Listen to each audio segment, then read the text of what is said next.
यदि किसी व्यक्ति की संदिग्ध अवस्था में मौत हो जाती है तो उसके लिए सबसे पहले क्या करना चाहिए, तो स्टेप बाय स्टेप मैं इस वीडियो में आपको डिटेल में बताऊंगा कि संदिग्ध अवस्था में हुई मृत्यु के उपरांत सर्वप्रथम क्या कार्य करना चाहिए।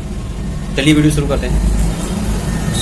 कोई व्यक्ति यदि किसी स्थान पर मृत अवस्था में पाया जाता है, चाहे वह आपका रिलेटिव हो या फैमिली मेम्बर हो या आपके जान पहचान का कोई व्यक्ति हो या कोई भी हो, यदि वह मृत पाया गया है और प्रथम दृष्टया देखने में मृत्यु संदिग्धपूर्ण लग रही है, तो सर्वप्रथम आपको बिना कोई देरी करे हुए सबसे पहले आप अपने स्टेट के हिसाब से पुलिस हेल्पलाइन नंबर डायल कर सकते हैं, पुलिस से सूचना दर्ज करा सकते हैं। इसके पश्चात पुलिस को आप बता सकते हैं, बोल सकते हैं कि यह व्यक्ति इस स्थान पर मृत पाया गया है, अब इसकी आप अपने स्तर पर जांच कीजिए। तो जैसे ही आपके हस्ताक्षर द्वारा रिपोर्ट दर्ज कराई जाती है, संबंधित थाना में यह बात दर्ज कर ली जाती है और यदि उस व्यक्ति के परिजन उस स्थान पर मौजूद होते हैं तो उनको भी सूचित किया जाता है, उनसे भी हस्ताक्षर लिए जाते हैं, मौत का कारण पूछा जाता है। यदि कोई ऐसा कारण है जिसमें मौत स्पष्ट नहीं है, संदेह उसमें उत्पन्न हो रहा है, ऐसी स्थिति में पोस्टमार्टम कंडक्ट किया जाता है। तो पोस्टमार्टम किसके द्वारा किया जाता है? पोस्टमार्टम सदैव चिकित्सा अधिकारी जो पोस्टमार्टम या मोर्चरी का इंचार्ज होता है, फॉरेंसिक मेडिसिन का जो एक्सपर्ट होता है, उसके द्वारा ही हमेशा पोस्टमार्टम या ऑटोप्सी कंडक्ट किया जाता है।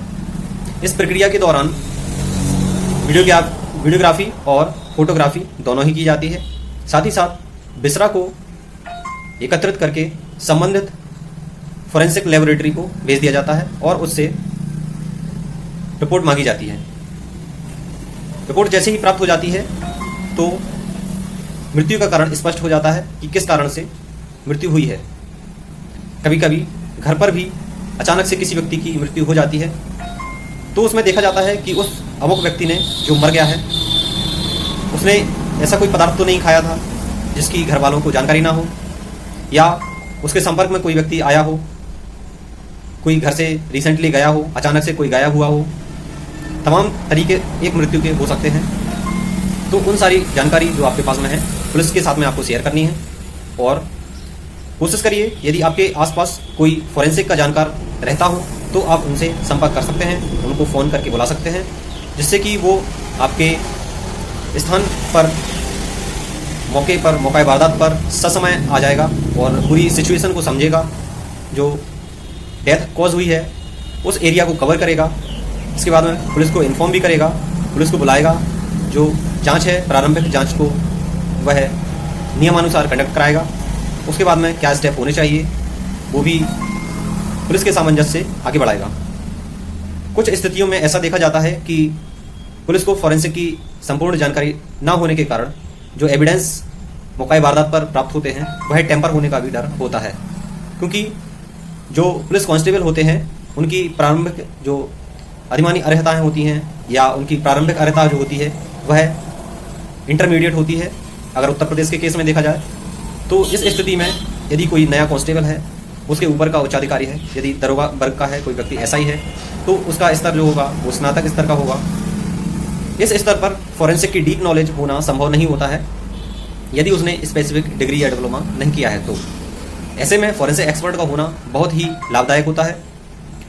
किसी ऐसे व्यक्ति को आप बुलाएंगे जो फॉरेंसिक साइंस यानी कि विधि विज्ञान, जिसको हम न्यायालय के विज्ञान भी कहते हैं, उसका एक्सपर्ट अगर आएगा तो वो उस सिचुएशन को पूरी तरह से कंट्रोल में ले लेगा। क्या करना चाहिए, जो भी एविडेंस होते हैं उनको टेम्पर होने से बचाएगा, सेपरेट करेगा, फोटोग्राफी करेगा, वीडियोग्राफी करेगा और सही जानकारी आपको देगा और पुलिस को भी वह सही जानकारी देगा। पुलिस को बिना डिस्टर्ब किए हुए, बिना किसी मामले में हस्तक्षेप किए हुए वह अपना काम करेगा, पुलिस अपना काम करेगी और जो जांच होगी भाई वह निष्पक्ष और संतोषजनक होगी। इसमें किसी भी प्रकार का फेरबदल पुलिस के द्वारा भी नहीं किया जा सकता है, किसी प्रकार का कोई पैसे का लेन देन इसमें करके हेराफेरी रिपोर्ट में नहीं की जा सकती है। तो ये सारे बेनिफिट्स होते हैं एक फॉरेंसिक एक्सपर्ट को बुलाने के। इसमें दो तरीके होते हैं, पोस्टमार्टम के भी और फॉरेंसिक एक्सपर्ट को बुलाने के भी। पहला तरीका होता है मर्डर। मर्डर होने पर यदि आपको जानकारी प्राप्त हो गई है कि किसी व्यक्ति अमुक व्यक्ति का खून हुआ है, उस स्थान पर आप पुलिस को सूचित कर दीजिए, उस स्थान के बारे में बताइए, तो पुलिस वहाँ पर पहुँचेगी और अपनी प्रारंभिक जांच प्रारंभ करेगी।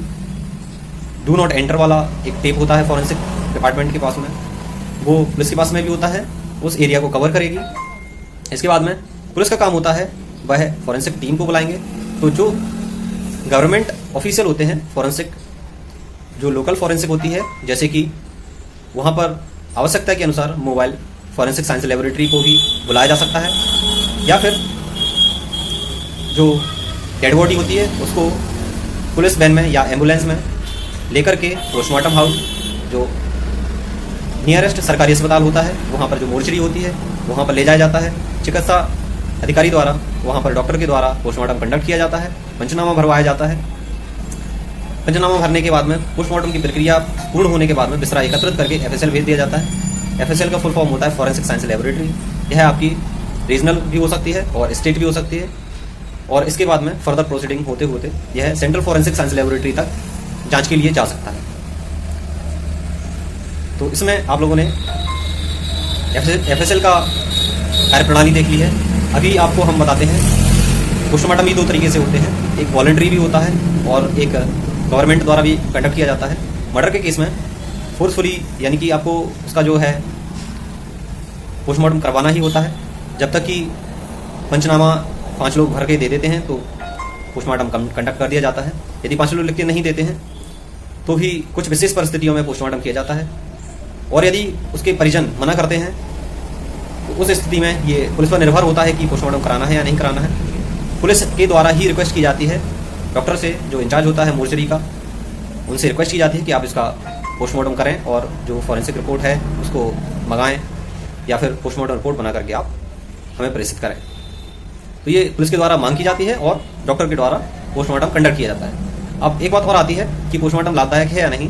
तो संदिग्ध परिस्थितियों में हमेशा पोस्टमार्टम करवा लेना चाहिए, क्योंकि पोस्टमार्टम ना होने की स्थिति में कॉज ऑफ डेथ क्लियर नहीं होती है, और यदि मर्डर हुआ हो तो बिल्कुल भी उस चीज़ को सिद्ध नहीं किया जा सकता है बिना पोस्टमार्टम रिपोर्ट के। इसको हम शॉर्ट में PM रिपोर्ट भी बोलते हैं। दूसरा होता है कोई व्यक्ति घर पर यदि संदिग्ध अवस्था में मृत पाया गया है और उसमें कोई भी सिम्टम्स नहीं दिख रहे हैं, किसी भी तरीके का पॉइजन लेने का सिम्टम नहीं है, हैंगिंग का उसमें सिंबल नहीं दिख रहा है, सिम्टम नहीं दिख रहा है, ड्रोनिंग का कोई भी सिंबल नहीं दिख रहा है, तो ऐसी परिस्थितियों में भी आप चाहें तो पोस्टमार्टम करा सकते हैं। उसके लिए आपको पुलिस से रिक्वेस्ट करनी पड़ेगी, पुलिस में आपको सूचना दर्ज करानी पड़ेगी। पुलिस चाहे तो रेफर कर सकती है वह ऐसी मृत्यु होने पर पोस्टमार्टम के लिए, तब जाकर के पोस्टमार्टम कंडक्ट किया जाता है और संबंधित थाने से ही आपको पोस्टमार्टम की रिपोर्ट प्राप्त होती है, जिसका कोई भी चार्ज नहीं होता है। पोस्टमार्टम रिपोर्ट को आप संबंधित थाने से प्राप्त कर सकते हैं। FIR की कॉपी भी आपको फ्री ऑफ कॉस्ट दी जाती है। ये सारे नियमानुसार होते हैं। यदि कोई भी व्यक्ति जो सरकारी हमले में शामिल है और आपसे पैसों की मांग करता है तो आप उसकी शिकायत एंटी करप्शन ब्यूरो में भी करा सकते हैं। तो आप लोगों ने एक सस्पिशियस डेथ होने पर क्या करना है इस बारे में काफ़ी डिटेल में जाना है। आई होप आप लोगों को काफ़ी सारी चीज़ें समझ में आई होंगी।